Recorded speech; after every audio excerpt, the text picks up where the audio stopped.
Olá, meus queridos e minhas queridas, mais uma vez, sejam todos muito bem-vindos a mais um episódio do Fluirmente Cast.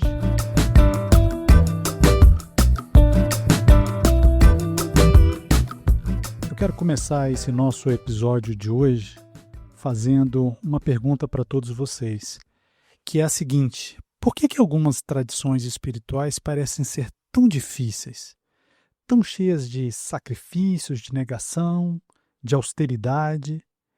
Eu tenho uma lembrança da minha infância que se reflete até hoje na minha vida adulta, de ver imagens de santos e figuras espirituais em posições de sofrimento extremo. E hoje eu me pergunto, será que o caminho para essa paz que a gente tanto almeja, que a gente tanto busca, precisa ser pavimentado com essa dor? E de alguma forma a gente precisa entender que essa imagem de que para que nós possamos nos encontrar, nós precisamos primeiro nos punir, nos privar, ela está gravada de alguma forma em nosso inconsciente coletivo. Mas e se essa busca pelo desconforto não fosse sobre punição, mas sobre libertação, na verdade? E é exatamente com essa pergunta que eu quero fazer um convite a todos vocês, para que nós possamos mergulhar em uma ideia profunda e um pouco controversa no episódio de hoje, que é a de que o sofrimento é, na verdade, um portal. E nós vamos explorar no episódio de hoje e tentar entender por que, ao longo da história, tantos líderes espirituais, santos, histórias religiosas e assim por diante, tantos buscaram tornar a vida tão intencionalmente desagradável, não por masoquismo, mas no que eu tenho entendimento como uma tentativa desesperada e ao mesmo tempo poderosa de quebrar as correntes do ego. E eu falei para vocês que a ideia era controversa e é mesmo. E esse é o convite que eu faço a todos nós para que nós possamos olhar juntos e com coragem para o espelho da nossa própria dor. Vamos lá. E para que a gente possa começar essa nossa exploração, nós precisamos revisitar um conceito que já conhecemos muito bem, que é o conceito sobre o ego. O ego que nada mais é do que aquela voz na nossa cabeça, aquele senso de eu que nós construímos a partir das nossas memórias, das nossas posses, dos nossos papéis sociais, das nossas crenças. O ego ele vive de formas de conteúdo. Por exemplo, quando eu digo eu sou isso, eu não sou aquilo, eu tenho isso, eu não tenho aquilo e assim por diante, ele se agarra a essas formas com todas as formas para se sentir vivo, para permanecer ativo junto de nós. E agora eu vou pedir um exercício de imaginação a todos vocês. Para um pouquinho, tenta esvaziar a sua cabeça de tudo que eu disse até aqui nesse episódio e imagine um caminho espiritual que diz para você o seguinte: para encontrar o que é real, o que é eterno em você, é preciso aniquilar essa identificação com a forma. E uma das maneiras mais radicais de se fazer isso, historicamente falando, foi sempre através da autoaniquilação. E eu sei que essa palavra é uma palavra muito forte, mas não se trata aqui do sentido literal dessa palavra de auto-aniquilar-se, de acabar consigo mesmo, mas sim da morte dessa identidade fabricada, a morte desse nosso ego que nós fabricamos, construímos e de alguma forma deixamos que ele permaneça conosco durante a nossa vida.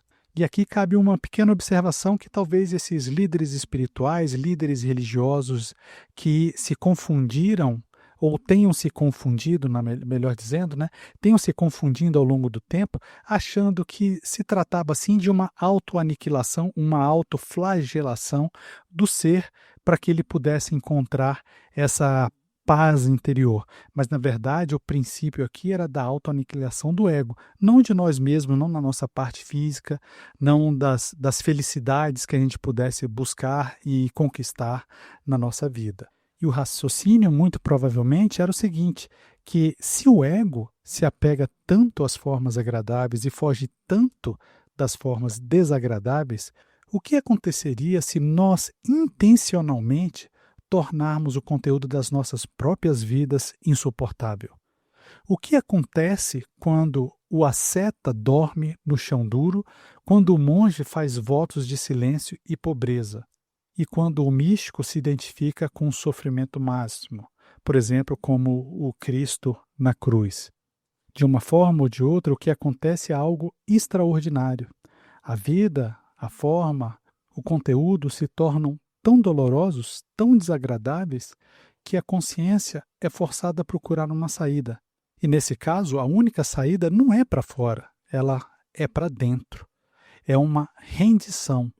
A consciência se solta, se desidentifica daquela dor, daquela forma, ela é forçada a ir além do conteúdo. E é exatamente nesse momento que a pessoa descobre uma paz que não depende mais das circunstâncias. Uma quietude que estava lá o tempo todo, mas que era obscurecida pelo ruído do ego de alguma forma. O sofrimento externo, nesse contexto, se torna a ferramenta que quebra a casca do ovo. A dor se torna o catalisador para a transcendência, e assim ela se torna a redescoberta daquele espaço interior de pura presença que existe antes e além de qualquer forma. Vamos fazer uma pausa por um instante agora. Eu vou pedir para que você respire fundo e vou te perguntar como que essa ideia ressoa em você agora. Existe alguma resistência, algum julgamento? Eu vou pedir que você apenas observe sem a necessidade de entender tudo que foi dito até aqui. E te pergunto também, onde você sente isso no seu corpo?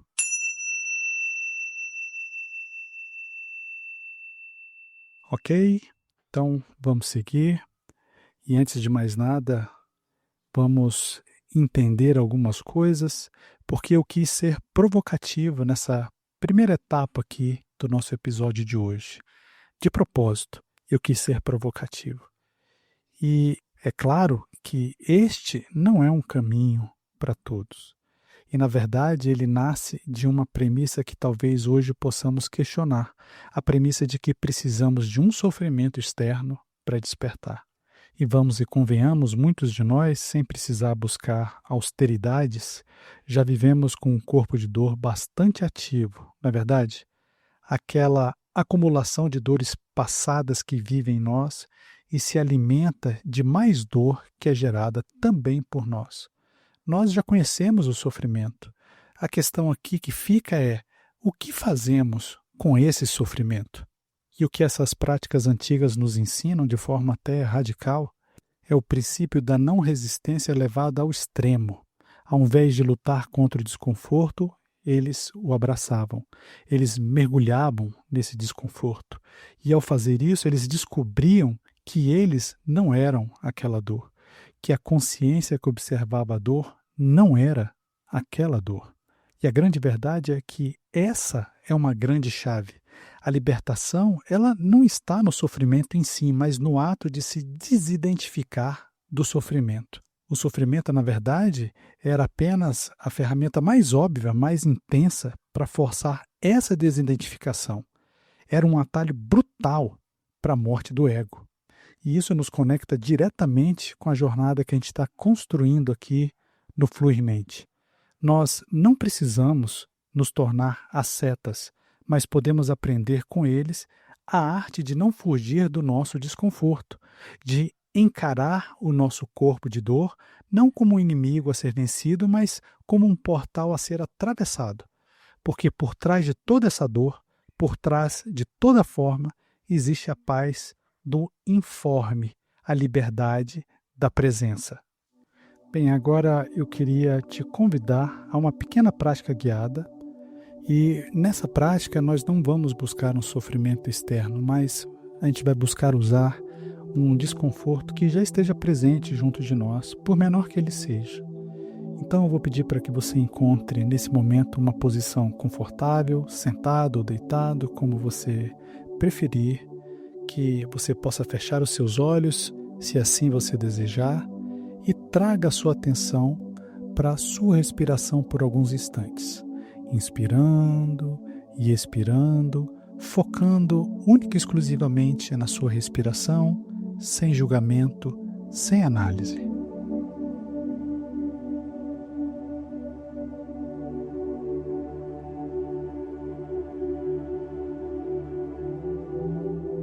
Agora eu peço que você escaneie todo o seu corpo. Procure por qualquer sensação de desconforto que possa estar acontecendo nesse momento. Pode ser uma tensão no pescoço, um aperto no estômago, uma inquietação nas pernas, qualquer coisa. Não precisa ser uma dor intensa, apenas uma sensação que não seja totalmente agradável.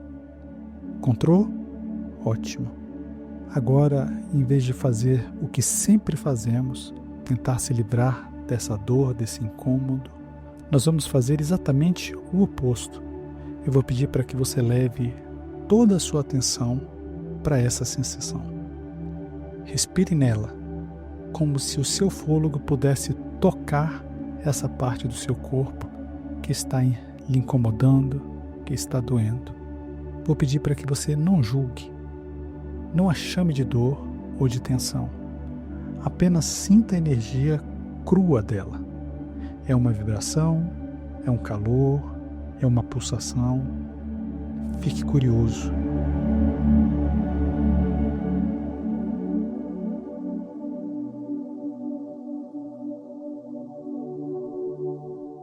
A sua mente certamente vai querer criar uma história sobre esse incômodo, essa dor. Ela vai dizer: é por causa daquele estresse. Deixa a história ir. Volte para a sensação pura que você está sentindo. Permaneça com ela, sem resistência, apenas permitindo que ela seja exatamente como ela é. Você está aqui no presente e a sensação está aqui no presente junto com você. Vocês coexistem.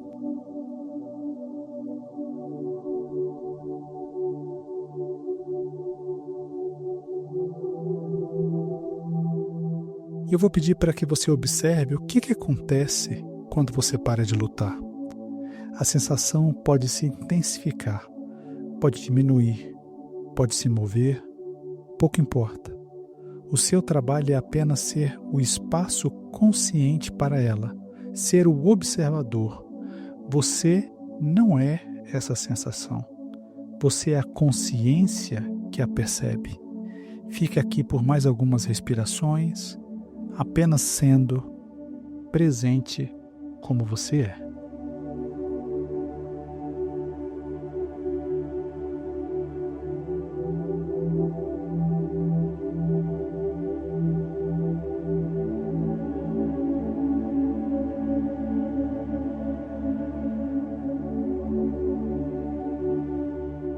Agora eu vou pedir que lentamente, quando você se sentir pronto, traga toda a sua atenção de volta para o ambiente ao seu redor.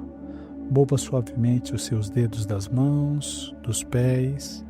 E quando quiser, abra os seus olhos, bem devagar, tranquilamente. Você acabou de praticar o princípio da não resistência. Você olhou para o desconforto e não fugiu. Essa é uma semente da verdadeira liberdade. Guarde isso com você.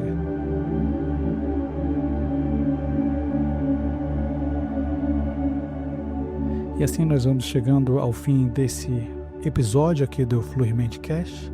E hoje nós viajamos por um caminho antigo e ao mesmo tempo exigente. O caminho que usa o sofrimento como um cinzel para esculpir a liberdade do ego. Nós vimos que a busca pelo desconforto não era uma punição por si mesma, mas uma estratégia radical para forçar a consciência a se soltar das formas e encontrar a paz interior que a gente tanto almeja. Essa exploração que fizemos hoje, ela nos ajuda a entender a dinâmica do nosso próprio corpo de dor, que já trouxemos em conversas anteriores aqui em outros episódios. O princípio é sempre o mesmo. A cura não está em evitar a dor, em fugir dela, mas em atravessá-la com a presença, desidentificando-se desta dor. Este é o caminho da autoaniquilação, é, em sua essência, um convite para morrer para o falso eu e renascer para a nossa verdadeira natureza. E para encerrarmos, eu queria deixar uma pergunta, uma semente para essa semana, para todos vocês.